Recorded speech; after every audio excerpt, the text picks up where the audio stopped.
Ladies and gentlemen, this is a special Labor Day edition of SlickBlast RapCast. I am the ball kid nostalgic, and I'm pretty hyped to have on one of the most consistent underground MCs for the last plus 20 years. He's been doing it for a long time.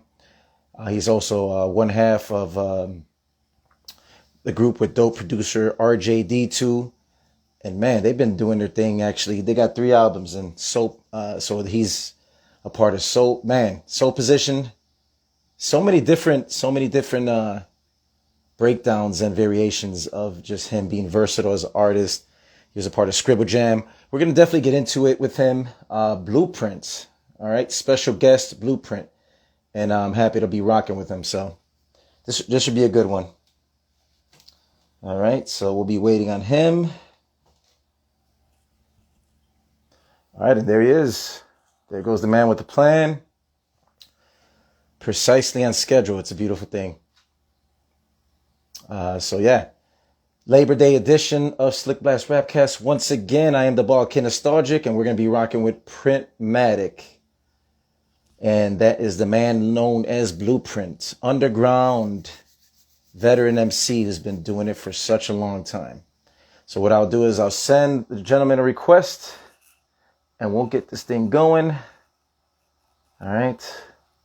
Let's see if it goes through my end. And actually, because sometimes this IG thing can be a little funny sometimes. So, all right. Let me send him okay,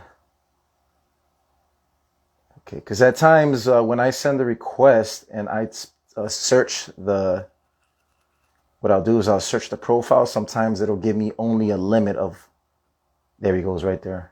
Boom. Yep. Got it. Okay. There he is. Well, that's funny. We send the request at the same time. All right. There he is. Yo. Right. Yes, sir. Awesome. What's up, man? we I think we invited at the same time, so that's what had happened there, the delay. Dope. Yeah, man, I'm trying to get this, it's a different setup for doing this Instagram live, so it's a different rig than I use for the usual podcast, so I'm a little slow getting it set up today. You know what? Take your time, my brother. Take your time, and I appreciate you adjusting to it. Yeah, definitely. So I want to welcome you on the SlickBlast RapCast first and foremost, and I want to give you your flowers while you're physically here. As I do that with every guest, it's important for me as a purveyor of this culture. So, man, I want to thank you for all your contributions to hip hop in general, man. You've done a lot for the culture, and you've been doing it for a long time. So I want to thank you personally on behalf of myself and everybody that's chiming in with us. So thank you. Yeah, appreciate you having me on for the kind words. Of course, brother. Of course. So you said is this your first IG live, or it's been a while maybe, or in terms of the format that you're used to? Yeah, I think I did one with Buku about last year sometime. Okay. That's probably it. But it was just that was kind of, I didn't technically have what I like. Now I'm actually using the mic, so I hope that this sounds a little bit better to the people. Beautiful. Yeah, it's perfect. Yep. Appreciate that. I listened back and I was like, that don't sound that crispy. Let me use a mic this time and get it to sound right. So this is technically my second one, but my first time actually trying to make it sound good. For sure. But it sounded really good on your end, and I appreciate it. How am I sounding? I want to make sure you're good too on as well with the ears. Great. Am I good? Yeah. Okay. Beautiful. People in the comments, somebody said my volume is low. How's my volume out there to the people in the comments? Okay. Maybe you could. Okay. Somebody said it's low. Hello? Yeah. So I can hear you perfectly fine, but somebody said your volume's low. We'll okay. Says it's slow. Just let us know, and we'll try to get it. Yeah. Okay. So my buddy Boombox from the UK, he just said it's a tad bit low, which is not a big thing. We'll adjust that. Crazy. Yeah, we'll get this, We'll work it out. over here. My volume is maxed out. Okay. That's Yes. honest. Okay. Yeah, we're all good, man. We're all good. You sound great. So So yeah, worst come to worst, I'll just disconnect this thing and just use it and use a turn it up a little bit. You know, I'm just gonna disconnect this and just use just a phone and see if that fixes it. Hold on. okay, cool. Okay, sounds good. I'll let you adjust. Ladies and gentlemen, we have underground hip hop legend Blueprint. This man has been doing it for such a long time. Okay, now let me hear it now. Go ahead. Okay, cool. Now you can hear me. Yes, I can hear you again. Yeah, you sound clear again. Okay, cool. We'll just roll with this then, just straight with the phone. Yep, I'm ready. That's I'm sorry. no, you're fine. No, not at all. So yeah, man. So what have you been up to, man? Once again, it's a pleasure to have you on the show. Yeah, And what have you been up to as far as any projects you've been doing lately? man, I've been doing a lot of music, but ain't nothing been coming out. It's just this whole last year has been weird, and I think there's a lot of artists who probably feel similarly in terms of just like the COVID's effect on just like putting out music. And, with me, the issue was not creating; the issue was just having the timing. You know what I mean? And figuring out a plan in advance. So I typically like to plan out records and tours 6 months, a year in advance. But obviously, last year was pretty hard to predict what's going to happen this year. Right. And halfway into this year, we're seeing some people start to tour, but I don't know what's going to happen the rest of this year. So it's been kind of tough to figure out things. And so, I reached a point maybe a couple months ago where I just was like, fuck it. Tour, no tour, promo, no promo. The music got to start coming out. And that's just the point I've reached. So now I've kind of shifted. I was writing books the last year. I wrote 2 books last year. Oh And wow! Congratulations on that, by the way. wasn't nothing else to do, bro. It was just my I time. know, but it's still dope. But it's still dope. Blueprint came out with 2 books. That's still a big deal. So I applaud you on that. That's great. Yeah, so I did that last year, and but then writing books takes a lot out of you creatively. So I got about June, I finished with the second book and released that one, and now I'm like slowly shifting back into music mode. And so like my timeline is a good reflection of that now. Like on Instagram, I'm posting more music now, not Good. as much about books, but it takes a shift, because writing is so much different than making music. So that's the next thing is just trying to get all this music I've done in the last 2 to 3 years out now. That's the goal. Definitely, definitely. And yeah, and I've been looking at your page lately, and you're definitely keeping busy. And props on the vinyl as well. The colored vinyl. I love just the bright color detail, and I'll definitely be supporting and ordering some of that vinyl I saw that you Yeah. recently posted. Pretty dope, man. So props. And so if you don't mind, man, can we take I'm a Back to the Future fan, and this is my thing. This is my shtick, as they say. Let's go on the DeLorean, and then can we go back in time?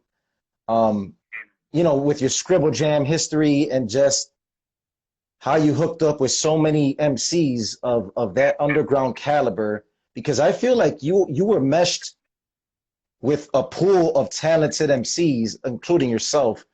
Um, I was curious.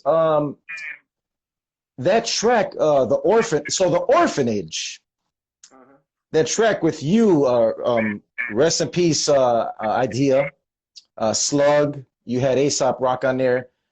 Was that a collective for that particular song, Hold Mine? That's my cut. That's one of my cuts. Yeah. Um, was that ever a thing, like a full length album thing, or was that just you guys getting together as friends and saying, let's just come out with a little something small and then we continue? No, Can you? the Orphanage was actually a real crew. Like around that time, like we had, they started forming an orphanage, and the name of the orphanage kind of came because everybody in it kind of felt like outsiders. You know what I'm saying? Right. Like me and Illogic being from Ohio, we were kind of outsiders. Then you have like the Minneapolis scene at that time, Atmosphere and Idea, Yes. outside. You look at Aesop in New York at that time. what was cool in New York at that time wasn't necessarily what ASAP was doing. It was like the Stretch and Bobbito, Right. Def Jux. I mean, well, this was pre-Def Jux, so this was like, yeah, Stretch and Bobbito, Fondulum, type of music. Right. That music, Natural Resources, like all of that. Yes. That was the New York underground sound at that point, and so he was an outsider to that, and everybody felt they was outsiders. And I remember they started forming a crew. I was the last person asked to join the Orphanage, and Illogic and Wow. Idea talks, and they called Slug, and they was like, "Yo, man, we gotta get printing this." And they was like, "Yo, we forming a crew called the Orphanage." Whew. And I was like, "Hell yeah, I'm down." And so that kind of was the beginning. We were just like a crew because it was a lot of big. I guess they called them super crews back then. Yes. You had a bunch of other cats, just people forming up. And so that was kind of ours, but it was more based around like being the guys who were outside of everything. You know what I'm saying? And so that's where the name Orphanage was, because we felt like orphans at that time. And then and so eventually we were like, hey, let's get together and record. And so this was, I think, in 2000, 2001. ASAP had a show in Minneapolis at the University of Minnesota. Wow. And we were like, hey, ASAP's gonna be. They were like, hey, ASAP's gonna be out here playing a show at Minnesota. So why don't y'all come through? And so me and Illogic were like, oh, cool. We'll just come up there and we'll spend a week up there and we'll just do music. And so me and Illogic caught the Greyhound up there from Ohio in Minnesota, and there was also an MF Doom show that weekend because Doom had an in-store at Fifth Element, the Rhymesayers rep store. So there was an Atmosphere show with MF Doom, and then there was and they had that release that Rhymesayers was doing for Doom. I think they did it. Oh, this was the Black Bastards re-release. I think that Doom might have been promoting at the time. Yeah. He did an Fifth Element that week. ASAP had a show, and we're like, yo. And then Rhymesayers had a radio show on Saturday. So basically, that whole week was set up. This is before all of that stuff. So we're like, all right, let's just go there and make some music. So we went, and Sage was playing at the same show. And I brought my MPC 2000 with me on the Greyhound. And me and Illogic, we caught the bus from Columbus through Chicago. And what was wild is like a bunch of Chicago kids got on. They were catching the Greyhound to the same show, just as fans. So me and Illogic were on this Greyhound 16, 17 hours to Minneapolis, and we got there. Everybody just stayed at Slug's crib. We slept on his floor in his apartment in Uptown. Wow. And we did music. I had my MPC. I would bring out the MPC every day. We listened to some beats. We make some songs. Then we would go over Ant's house. So we basically took a week and we did a record in like a week. Wow.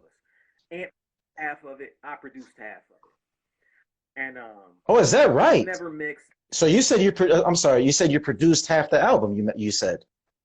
Yeah, half the Orphanage album. Oh wow. So, okay. When I went there, I brought all my beats. I brought my MPC with me, so I was there doing beats, and I produced half the album. And we all were rhyming on a bunch of songs. So that song "Hold Mine" is one of the songs that we did during that time. Dude, your verse was like, it was powerful because Idea set it off because he was always a beast, and then your commanding voice. When I would bump into the car, I was like, damn, like it's a powerful anthem. To me, it was a crew anthem, but a collective of individuals not only were talented, such as you gentlemen, and Idea, rest in peace, but it was just a powerful underground hip hop anthem, man. And I loved it. So again, it's a timeless track, man. So this is a great story, man. Because you're taking us back, and that's the best thing about this. So. And we've leaked, I say, other songs. So there's another song called, I'm going blank, but there's one song that I think is on The Weight Room, and then there's another second song that's on something else, Hold Mine. But then there's another song that's an Orphanage song that was on one of my, I think on my Iron and Niacin album, and it's called Soap. And that's a song with me and rhyming back and forth, 2 bars, 4 bars each. Nice. That was a track that we did that week for the Orphanage album. And so those have been the only songs that leaked. But as I'm saying, we were down there the whole week. And so we went to ASAP's show on Thursday.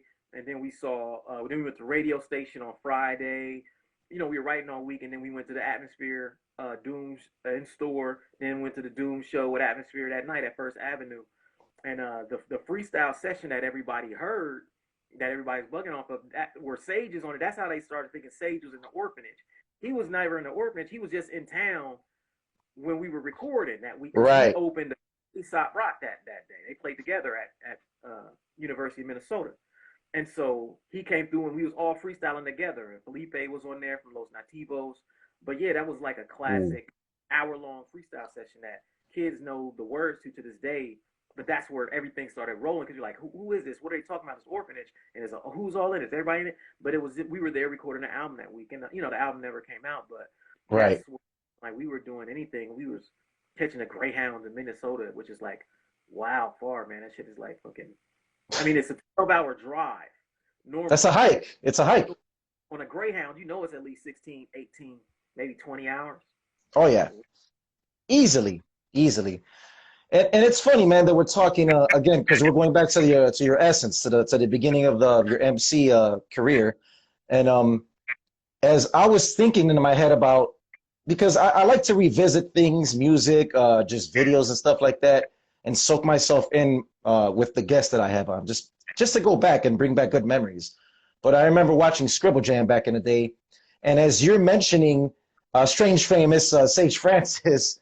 That battle that you and him had, it was fun. Like, it was entertaining, and you guys rocked the crowd, and that's what an MC does. So both of you guys definitely held your own, and it was dope. And I'm sure it was dope for you to be a part of that historic event, right? It was historic, man. I mean, yeah, but at that time when we were doing the Scribble Jam, we didn't really know the impact on the culture, right? Like we didn't know that this thing is gonna be what people look at when they say, "Oh, this is what underground music is of this era." This event is gonna be something that you'll be able to look at and be like, "That underground shit right there, that was the culmination of it all."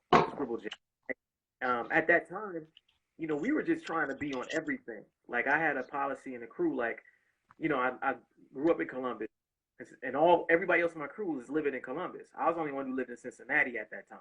wow. Illogic lived there for 1 year, and then he had moved back because he had went to UC for 1 year, and he moved back. So I was there, and I was just like, "Yo, I'm getting us on everything." And I told everybody in the crew, like, "Look, when this Scribble Jam shit come up, we gonna be on everything. Everything we can participate in, every event, we gonna try to be on it." And so that's Yes. what we like. That was my very first organized battle. I had never Wow. been organized battle prior to that Scribble Jam battle. It was 82 MCs or something, and I finished in the top 2 and lost to Sage. And but I've never been in an organized battle. But I knew battling because I was like a street cipher battler. Yeah. But obviously organized battling with time limits and crowds is so different. But Yes. that all we wanted to do back then was just get on everything. So we performed on like a Thursday. We had a table set up. We were selling merch. We was just everywhere, and the battle was just part of that. To me, it was like every crew needed somebody who could battle and freestyle. Yes. And that era is like, because you would probably have to battle another crew. So I was like the guy in my crew who would hold it down on the battling. Me and Illogic could freestyle really well, but I Yeah. was like the battle. And so that's why somebody in our crew had to get in it. So that's how I ended up in a Scribble Jam battle. Very, very dope, man. And thank you for bringing the story up. But again, I just wanted to revisit that era and that moment because it was special seeing all of you guys, again, different breeds of MCs coming together for that event. Scribble Jam to me was monumental, and there's always going to be a dope memory in a place, obviously up here in our eardrums and in our hearts as far as hip hop lovers and the culture is concerned. So it's dope, man, to be a part of that. Yeah, and since I lived in Cincinnati, I knew all those guys, like me, Dibs, G Fresh, who used to throw it with them, Yes.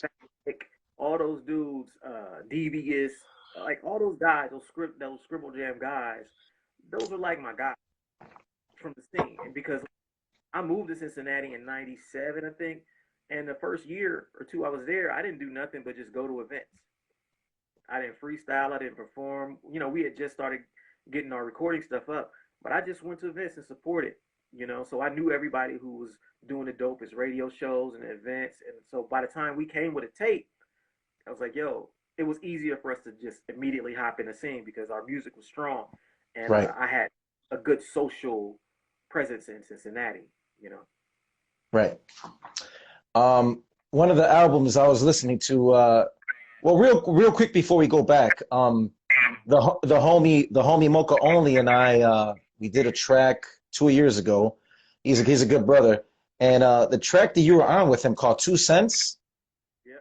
another banger. And dude, your verse again, the verse where you say skinny jeans, something about skinny jeans, and I'm trying to remember if I hear the song, obviously I'll remember, but you just said a dope verse about skinny jeans. There was a preference, kind of like, this is where the boom bap is at. Everybody else, what they're doing, that's separate from what we're doing.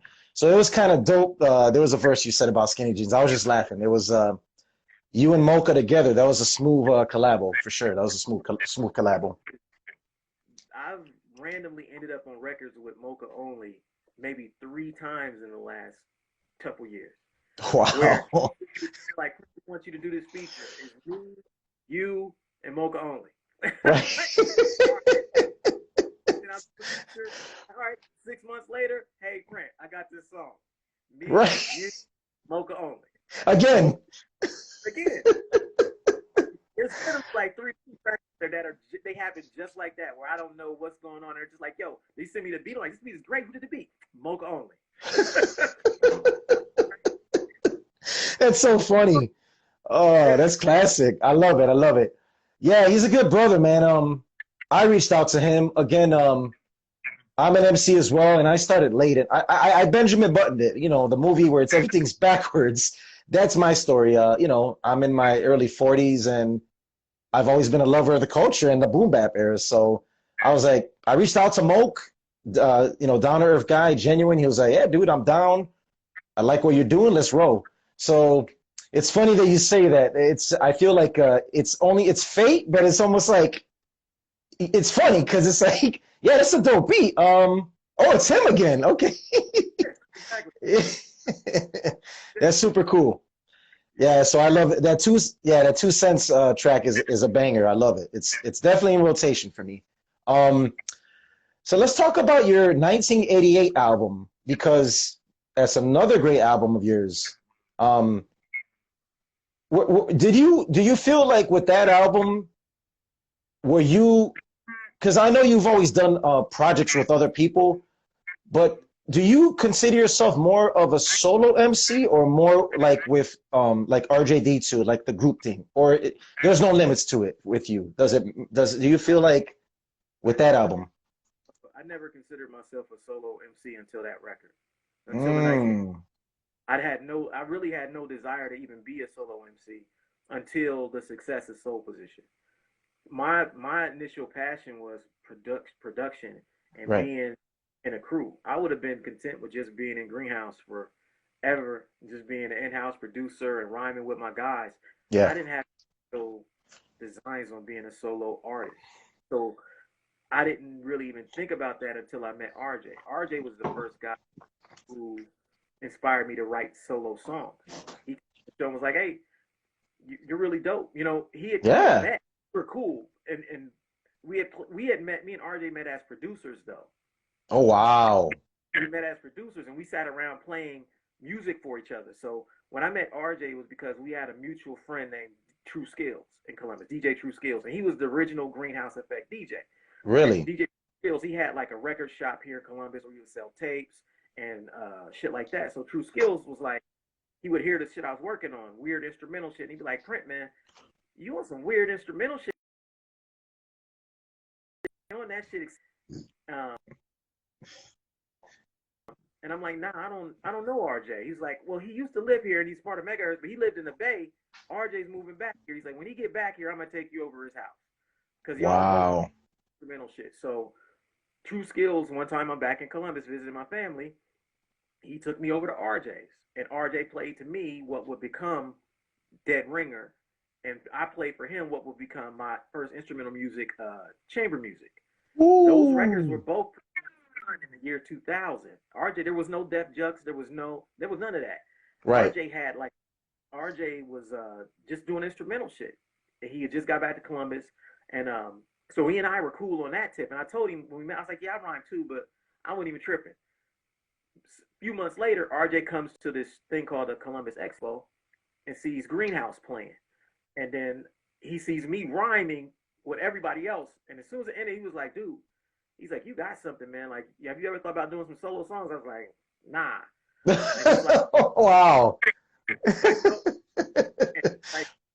he's like, look, I got this single deal for this label in the UK, the A side, and he's like, I want to put a vocal song on the B side. Would you be down to record some stuff for that? I was like, yeah, let's do it. So that's how he and I met. Well, not how we met, how we started working together. And then he started beats, and then we just started recording. And the first song we recorded was The Final Frontier, which was supposed to be the B-side of his single for the UK label. Somehow that deal fell through. We still had the song. In the year 2 after that, he ends up meeting with LP and Def Jux, and the copyright introduced all these guys, and then Def Jux forms, and then Def Jux to introduce their label, like, we want to put out RJ's record. And then RJ's like, yo, can I put this song, since I had already given it to him for his project, he's like, can I put this on my album for Def Jux? I said, sure, let's do it. So that's a backwards thing, but I never had designs on it. And then after that, I started seeing, and we would exchange tapes, like all of us back in the day. So the feedback I would get on the tape, so RJ and I just started kind of going through more and more songs and demos. We started making more and more shit. And so we would get feedback about the soul position shit we were doing, like, yo, who's this? Who's this? Who's that guy? Who's this? Yeah. This dude? Yeah. Crazy. And so that's really how we ended up getting on Rhymesayers, because we were on Rhymesayers like before we had any music out. We had a booking agent off of none of that, just off of buzz, because of the shit that was circulating and who we were running with. And people like, yo, I'm hearing some shit about this soul position shit, because tapes were going around within our crew with some of the people outside of it. And that's how soul position got formed. But prior to that, I had no interest in being a solo MC until when I did. And what's funny is after we did the soul position first album and stuff, I kind of was like, that's it. I never really thought I was going to do any more solo music. It was kind of like a one and done thing for me. I would have went back to doing it, but the feedback was so good for soul position. Cats were like, yo, I started doing more, and they're like, yo, you got a solo record? We want it. We want to be a part of it. And so that's kind of how the 88 record came apart. It was like, I'm going to do something, but I'm going to do something that's paying tribute to the shit that I'm really, really, that influenced me the heaviest. And so that's kind of what I wanted. They want to make a record that was like what my peers were making at that time. You know what I'm saying? Like, I wanted it to sound like, because what Underground and our crew was, it didn't sound like it was influenced by the pioneers of the shit at that time. Nobody. Yeah, nobody.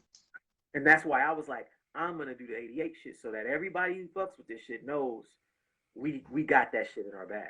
Ooh. Like, I think we are. You know what I'm saying? Yeah. I love it. And it's funny, I love your modest, your transparent reaction when RJ asked you, because you're casual about it. You're just like, okay, that's cool. We made a song or two. We'll go have lunch and kick it. And he was like, you got something. And you're just like, yeah, I guess, whatever's clever. Like, right? You're like, you weren't, it's not that you weren't motivated to do it, but I think RJ saw the potential in you as a solo MC, as you mentioned earlier. And I wanted to reiterate that, because that's important, that he saw that special gift in you. And look what happened. Look at the final product. And that's history in the making right there. That's, so. Yeah, it's true. Yeah, I couldn't see it in myself at the time. Because, and the thing too about that era, we were just doing a lot of music. Yeah. A lot of music. Like I mentioned, we were doing Orphanage stuff, soul position stuff. We were recording Greenhouse stuff. I was producing Illogic records. Damn. We had to do within what's called the Iscabibbles, which was Greenhouse, Illogic, CJ the Cynic, Plead the Fifth, Lioness. We were recording a crew record within our whole crew. So it's like, I had so many things. I was just like doing everything at that time. So I might not have, I didn't even think about it as far as like, oh, this soul position shit could be what propels you. I didn't even think about it. I didn't even know. And then after it started happening, I'm like, oh, I guess this is some good shit. Because like I said, Yeah. that was the first body of solo songs I ever wrote. Wow. I That's wasn't a guy. impressive. Yeah, like I never had a tape full of songs, or 4 or 5 songs of my own. I didn't. I just had, that was it. So, and that's the thing, like, when you think of, because you're obviously the underground is so rich with talent, of course. And when I think of some of the illest producers on the mic, Diamond D, RZA, Large Pro, you're included in that group.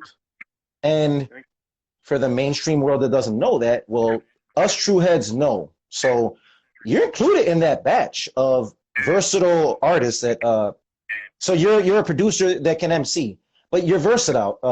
So it's a multifaceted situation, So Yeah.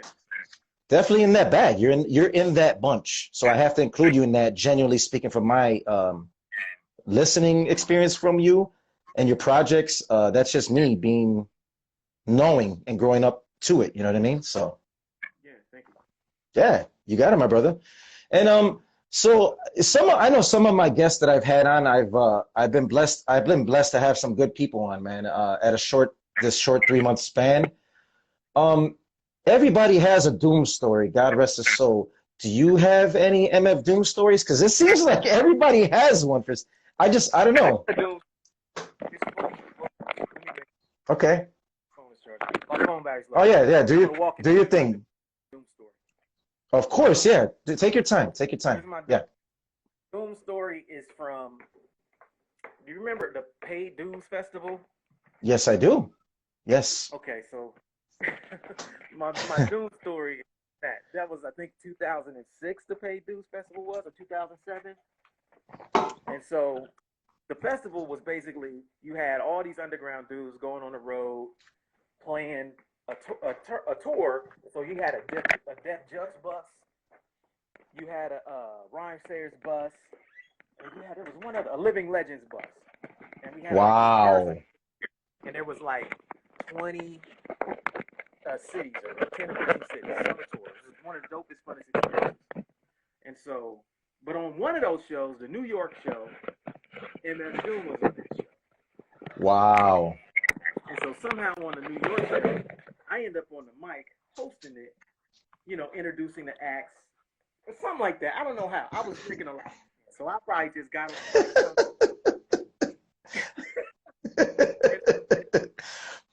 and I'm like, basically, like hosting the show. Oh, such and such is coming up. Make some noise for.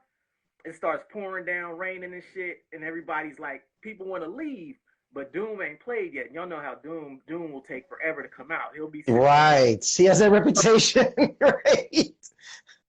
Nothing happens. Doom is sitting there, and what up, Illogic in the shot? But yeah, so Doom shout out to Illogic. Yeah, shout you out, brother. God bless. And so I remember Doom rolled up, right? And because I saw a car behind the stage, and I grabbed the mic after somebody rhymed, and they was like, yo, these mics is fucked up. The mics was just terrible, right? And so I'm like, man, my mic is the only mic that works on this stage. And I remember Doom and his guy get ready to play. I think it might have been Ben Grimm or somebody. Okay. And Ben Grimm comes up, his DJ gets on, Doom's ready to come. I'm like, so then he grabs a different mic. Say, yo, don't use that mic. Don't use that mic to Doom, Grimm, because that mic don't work. Use one. And Grimm looks at me and says, don't worry, Doom ain't gonna be using it anyway.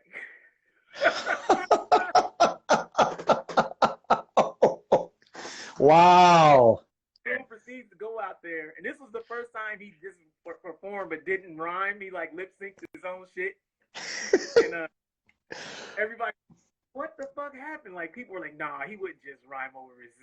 Like, no, this was the beginning of the Doom Poster thing, where he would and play his tracks and not even perform. And then he started sending other out to do it for him. Right. The local janitor, the guy that works at Subway, he's like throwing a mask. Doom, you can play with being a Doom Poster.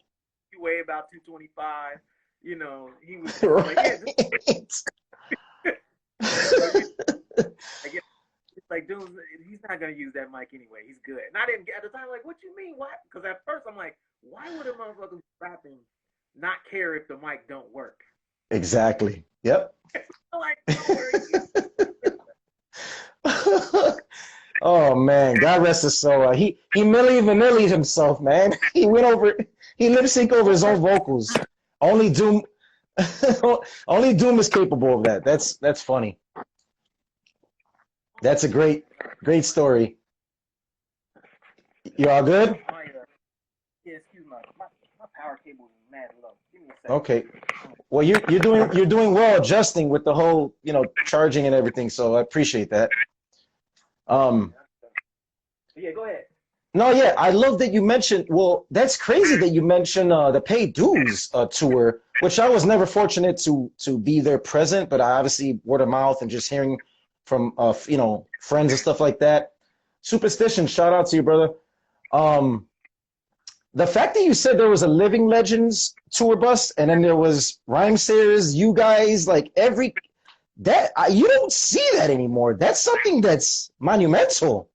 It's like biker gangs from different areas just all linking up and just hanging out. It's a beautiful thing. So yeah, that tour was one of the wildest tours I've ever been on. Like, wild. Like, I thought I was like the wild dude in Rhymesayers at that time. Yeah. You ain't not even close. Nah, not when you hang out. Not Living Legends are like real rappers. Them motherfuckers know how to do it like for real. Like, wow. Just dudes, like them dudes would just randomly have like barbecues in hotels randomly. Like, yo, we gonna have a barbecue. Right. Earth balls, playing tag, football in the parking lot. Just wow.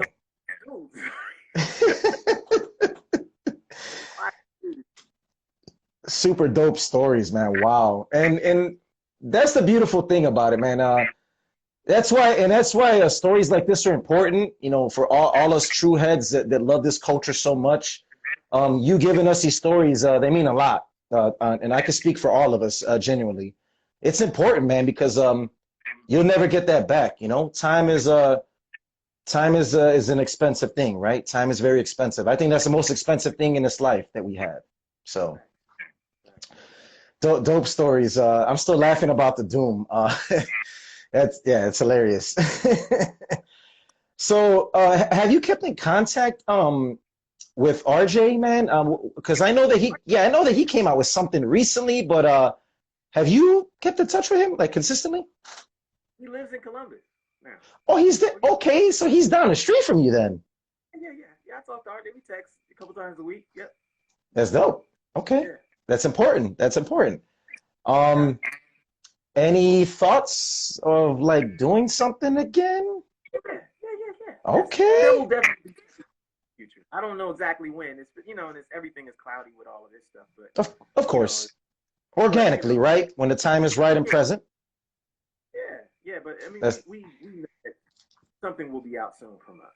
It's just a matter of doing it when it works for everybody time-wise, Definitely. And your 1988 solo album, the one we were discussing where you were actually solo, one of my favorite tracks on that album is Fresh because of the whole, the whole beatbox element. Was that you beatboxing or was that someone else beatboxing? Dougie Fresh sample. I was trying to figure that out. Yeah, it's a Dougie Fresh sample that ain't nobody ever used because it's from a ridiculous source. And I think I've only told this story once before, but that Dougie Fresh beatbox sample is actually from there was this Bad Boy Records sampler or some shit like that was sponsored. It was sponsored by Twix, I think. It was something ridiculous like that. Oh wow! And nice. It was random as shit, and they got Dougie Fresh CD. And so Dougie Fresh would be like, "Okay, up next is the boom," and I'm he's just doing this little shit in between the songs every 3 or 4 songs. Right. But it was on no real album. And so I hear this like, "Yo, this is the cleanest Dougie Fresh sample I've ever heard. You know, Wow. and so it was like I jacked it off of that shit. So that was where. Oh, that was clever. That was good. That was a good snatch up for sure. It meshed well. And I love Twix. Hey, much love to Twix. They better pay us for that damn this segment right here. That's super dope, man.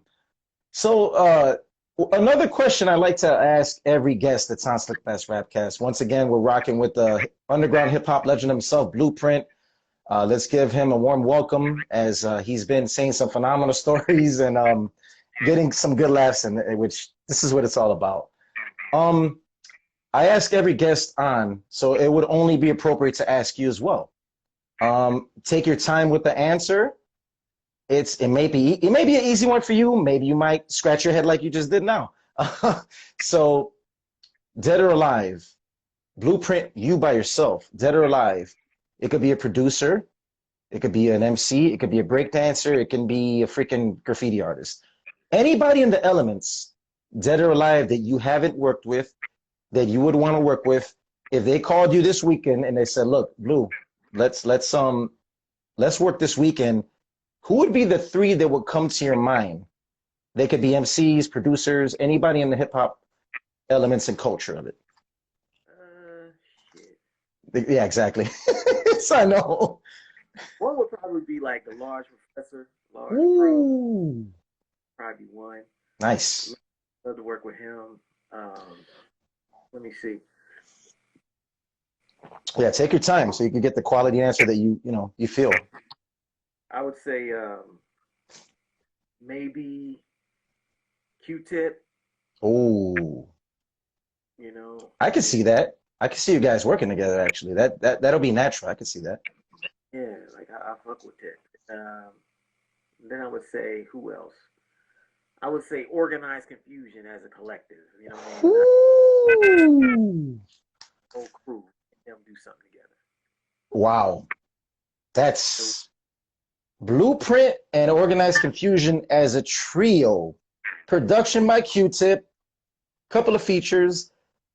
Lot of mercy. Wow, Yeah. that's firepower. That's firepower right there. Wow. Um, Damn. Okay. So you just busted out with good answers, and it came to you naturally. You're like, damn. That's beautiful. Yeah. Shout out to Text Ones and Twos. She's from a friend of mine. She's a fellow hip hop head as well. She's a Living Legends fan. Crazy. Shout out to her. And she's in Cleveland, I believe. I don't know the town, but Yeah, that's the homie. yeah, absolutely. Um, Extra Mile is definitely another banger. With you and RJ, the Extra Mile. That's one of those tracks. A nice. It could be in the summer, in the fall. Just cruising wherever you got to go, grocery run, and I can bump that repeatedly. That's It's a banger. It's a banger. It's just yeah, just again, the chemistry is natural, and you didn't even know that because you were like, uh, I guess I'll do a song with you. What the hell? And look what it turned into. It's crazy. Um, so yeah, Soul Position, man. Again, that era had so many dope underground hip hop acts that were authentic. Can you agree that? I don't know, man, and maybe I'm being biased because I grew up in the golden era as well, but I just feel like in today's era of hip hop, and I'm not saying anything bad, it's always positive here, but what I'm saying is a lot of people, there's seven people that sound alike now that I don't know I can't identify with their individual flavor, but in the 90s, late 80s, 90s, early 2000s, everybody had that authenticity, if that makes any sense. And individually, if I heard, right? It's I crazy. think the nature of music has changed a bit because, like you're saying, when we were growing up, everybody that worked at a music label, they looked at it like their job was to find artists who all sounded different from each Right. other. And even you look from the labels onto the radio, we tune into the radio to hear new things. Now people tune into the radio to hear the same thing. They tune in to hear the over and over again. They want to if you don't sound like somebody else immediately, they don't know what to do with you. And so now it's created a situation where there's the original artists that we have now get copied much that it dilutes, you know. And so back in the day, you couldn't copy somebody. Dudes would take shots at you if you looped something that they looped. And that's just on the production. Yes. Now it's like you can, if someone uses something, you can make a beat that sounds like their beat. Chorus, it sounds like you can rhyme in their exact rhyme pattern, steal their cadence, and dudes will act as though they don't care as much no more. Yeah. And I think the original artists aren't rewarded now as they were back then. Yeah. And honestly, I refer this to NBA players in the 90s, Michael Jordan, Scottie Pippen, Reggie Miller. I'm just making references because I'm a big sports head as well. They weren't compensated the way these new stars are getting compensated. And it's almost like, wait, those are the forefathers who paved the way for the new guys now. And that's the way I feel with you guys, the underground legends as yourself and everybody else, Slug, Ideum, Doom. The list goes on and on. But authenticity with you guys as individuals, it was like a vending machine. It's like, okay, you mentioned Twix earlier. So we're thinking about that Twix theme again. Snickers, I know what that is. Twix, Milky Way. They all had their authenticity and flavors, and you knew the personalities were different, and there was moods for it. So it's like, all right, cool. It's Thursday. I'm going to bump an RJD2 and Blueprint, collab track. Wednesday, I'll bump Illogic, So that's the thing, man. It's so far-fetched and so... And I'm sure you've heard some new guys out now, and I cringe. Like when I give some of these new guys a chance, and respectably, I will not say who, because I try to be respectful. But it's like when somebody's rhyming about too much coke in the kitchen, when you hear 8 guys saying that, like, why do you have to cook coke in the kitchen? How come you can't cook mac and cheese and just make a pizza? Why? You understand what I'm saying, though. It's like coke rap is a whole genre. It's a whole thing. No, it's like you got nerd rap and nerdcore, where dudes just rap about video games and shit. You got drug dealer coke rap, all that. No, and again, I respect it. All I'm saying is when there's 8 guys, like you said earlier, when there's 8, it's tough when 8 guys sound the same. And it's almost like, wait, I can't really listen to you guys because you all sound the damn same. So I got to go left. I got to go that way, left. And my thing is, I typically will be like, okay, if I'm going to do this, I'm just going to listen to this guy that you guys are copying. I'm not listening to 10 copies of Rock Marciano if I'll just go listen to Rock Marciano. Thank you. Yeah. See, that's funny that you brought him up. Yeah, he said coke. Gentleman says coke rap is very popular again. LOL. Yeah, and that's the thing, man. Raekwon and Ghost, obviously, with Only Built for Cuban Links, they solidified that. They perfected it. It was ahead of its time. But when you hear guys now that are saying the same thing, it's like, well, I have already heard that. As long as you articulate it in your own creative way, I'm okay with that, and I respect it. But don't do the same. All I'm saying is don't be influenced by your heroes and stuff, but try to at least come a little more, you get what I'm saying, authentic for yourself is all I'm saying, Yeah, I've always lived by the saying that, as an artist, you want to be inspired by people, but not influenced. So I'm inspired by a great number of artists, new, old, in between. Yes. But I try not to let their music influence me to where when you hear me rhyme, I sound like them. Good. So I'm inspired by them greatly, but I feel like it's my job to make sure that I don't take too much of their thing. You know what I mean? Yep. Yeah, it's beautiful. So yeah, when some of my buddies tell me, when I'm rhyming or I have a certain rhyme scheme about myself, they're like, Yeah, that's nostalgic because he's got his own thing. Well, yeah, like you just said, you try to create your own environment of style, and it works out. So, um, somebody mentioned DJ Tex 1 to 2 is the homie. She said J Rawls, and that's funny you mentioned that, Sandra, because I was gonna ask him that. I can totally see a Blueprint and J Rawls collabo. I can see that, Yeah, Ross and I honestly. got Ross. Me and Ross grew up on the same side. We're like South Side Columbus guys. You know, Nice. I knew Ross before he was producing. This is what's funny. I knew Rawls. We were both in this internship program in Columbus called I think it was called Inroads or something, where they you go there in the summer, they give you an internship and you know you skills and prep for corporate America and all this stuff, and you stay on campus and stuff, and like I was in that program, and they take you all these corporate. So I was in that program with Rawls Wow. back in the day, and what's funny is you know, so I knew him from there, just from seeing him around the South Side, and then like a couple years later, Cincinnati, he graduated from UC. I get to Cincinnati, and lo and behold, this is right when Mood comes out, like Mm-hmm. Raucous era, Yep. Lone Cat out, all these Cincinnati guys start popping. Mood was Talented guys. Yeah. Yeah. still it. Waleed was down there doing music with High Tech. And I remember looking on one of the Lone Catalyst records, and I saw produced by J. Rawls. And I thought to myself, this can't be this motherfucker Jay from the because I remember him telling his music. And then lo and behold, I go to one of their shows. They're opening up for Mood. At Mood has the Doom release party and shit. I go to this venue. Jay Rawls is on it. Jason Rawls, say that I knew from a couple years back. We was the same internship program. It's him. And then Black Star, he pops up on that album. You know, and I was Wow. like, shit, I knew this dude and he kept his real name, you know, on this record. Right. He didn't change anything.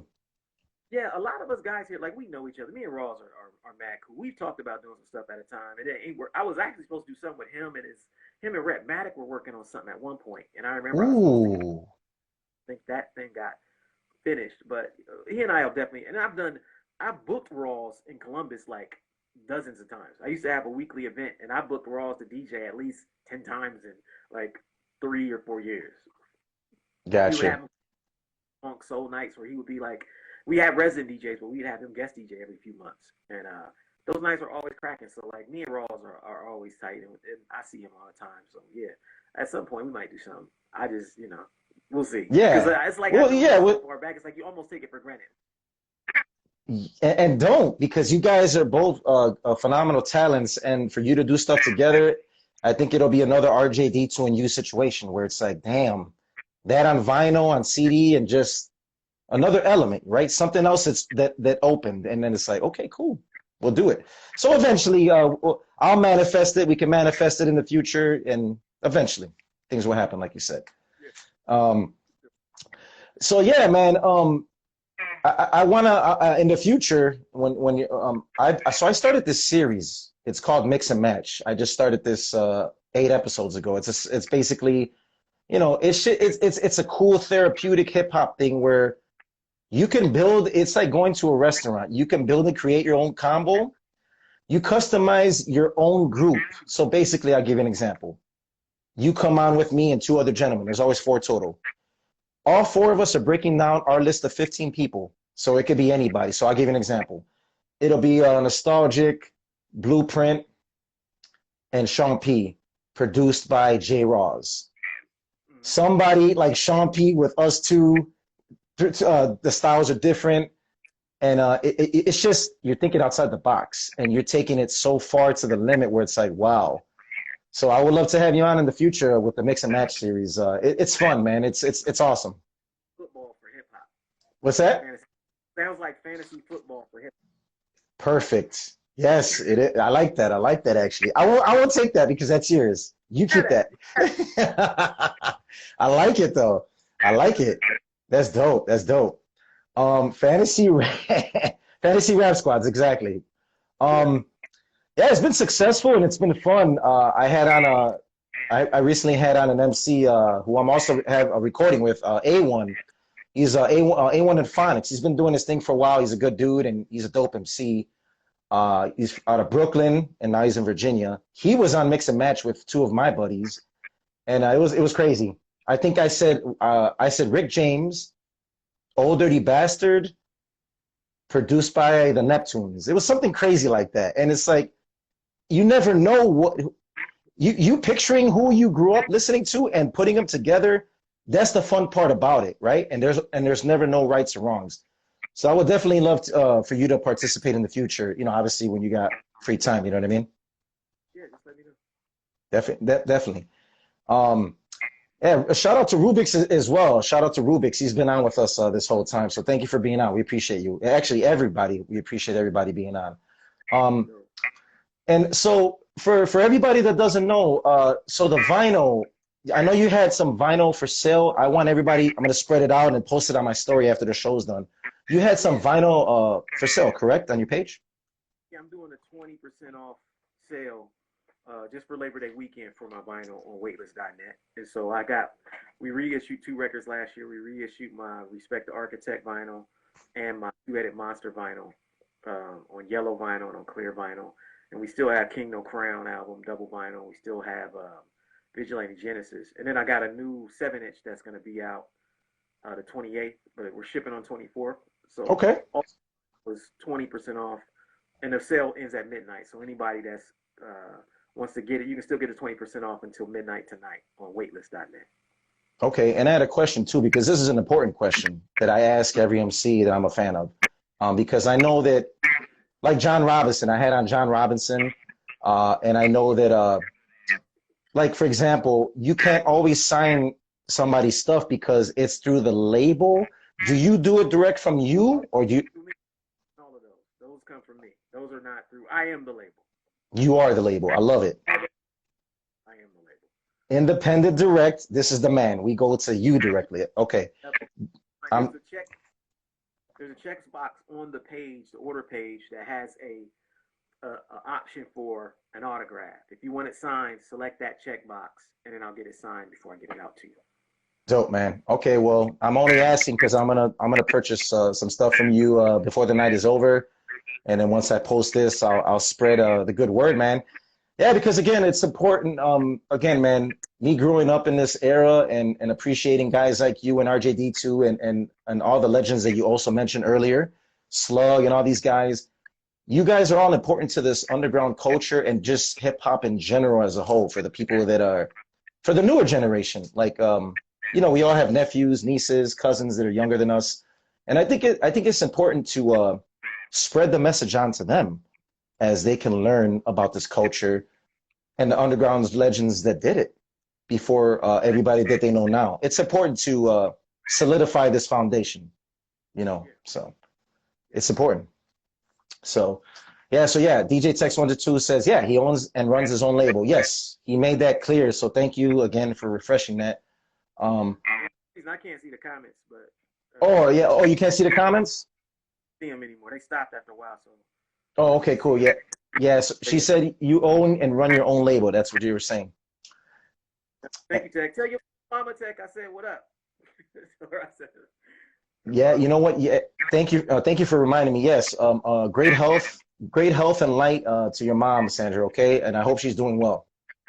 Yeah. That's important. So a gentleman says, Print, this is unlike your usual crisp sound quality.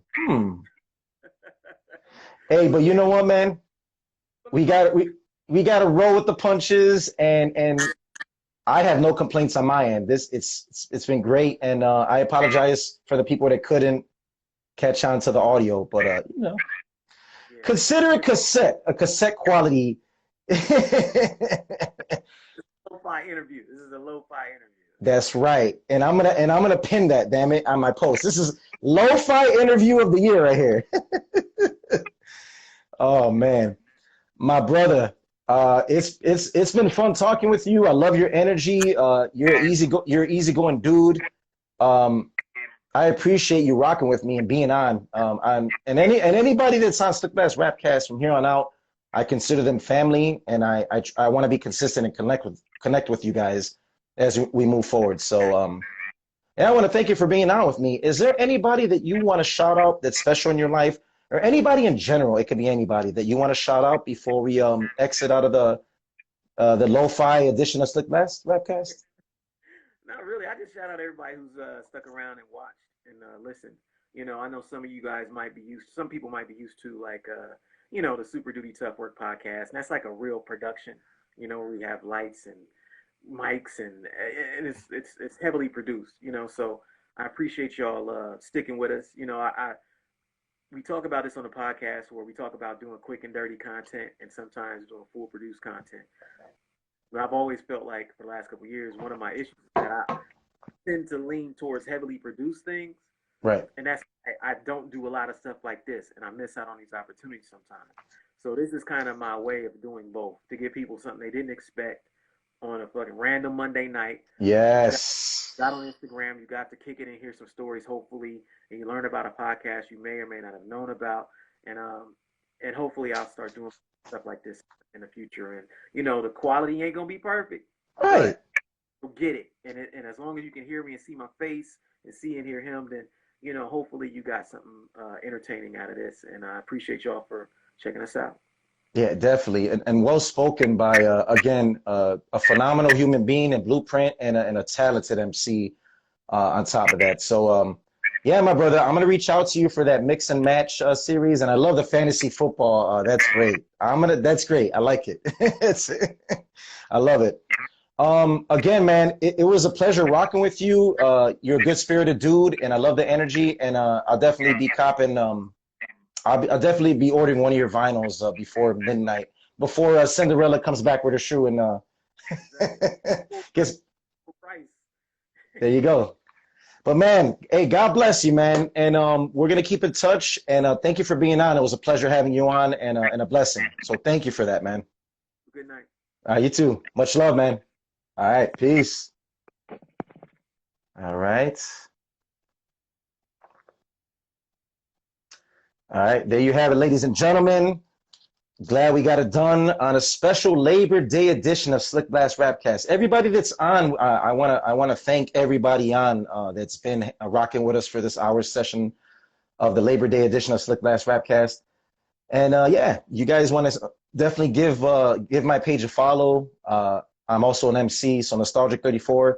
And then this is the page that you can follow for, you know, archived episodes with all the greats that I've had on. So, yeah. DJ E Money, man, thank you for rocking with us as well, man. Thank you for chiming in. Everybody else is chiming in. I just saw my neighbor. Shout out to Carlos as well. Great human being. But once again, tune in tomorrow. I'll have on the legendary Fat Boy. Oh, actually, the only one left. The only Fat Boy left. DJ Kurok Ski. Appreciate you, E-Money. God bless you, man. And appreciate that. Hey, yes. SCV Glock. I like that name. About to follow. Hey, much love, man. Rubik's One, yeah, thank you, man. That's the beautiful thing, man. I just started this 3 months ago, man. I call it the crapdemic. That motivated me to do this. I've been emceeing for a little bit. I'm just a lover of the culture, Chicago kid growing up, just in that boom bap 90s era. So I said, why not, man? I think it's important to share stories like this. It's just, you know, it's therapy. And if you're a true head, you all will appreciate it. So please tune in tomorrow with me.